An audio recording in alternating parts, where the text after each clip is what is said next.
शेवटच्या टप्प्यातील प्रचार तोफाच थंडावत आहेत। 1 जूनला लोकसभेच्या शेवटच्या टप्प्यासाठी मतदान होत आहे। 4 जूनला लोकसभा निवडणुकीचा निकाल लागेल। शेवटच्या टप्प्यातील लढतींकडे आता अवघ्या देशाचं लक्ष लागलंय। शेवटच्या टप्प्यात मोदींच्या मतदारसंघाचाही समावेश आहे।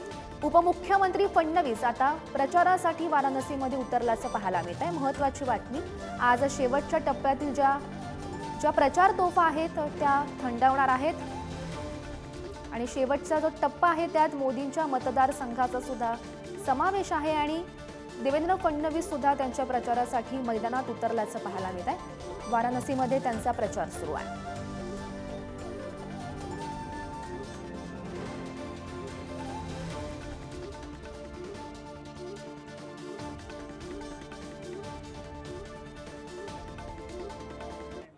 एक भारत श्रेष्ठ भारत याच्या अंतर्गत काशी मराठी संगमम याकरता 2000 वर्षाचा इतिहास असलेल्या या जंगमवाडी मठामध्ये मी या ठिकाणी आलो।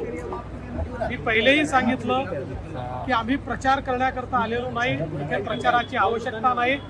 लोकांच्या मनामध्ये मोदीजीच आहेत, पण इथल्या मराठी माणसाचा मोदीजींच्या प्रति जो स्नेहभाव पाहायला मिळाला, जे प्रेम पाहायला मिळालं, ते खरोखर अद्भुत आहे।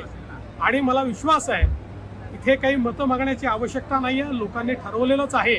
लोकांचा आशीर्वाद मागण्याकरता आणि त्यांचं प्रेम पाहण्याकरता आम्ही या ठिकाणी आलो।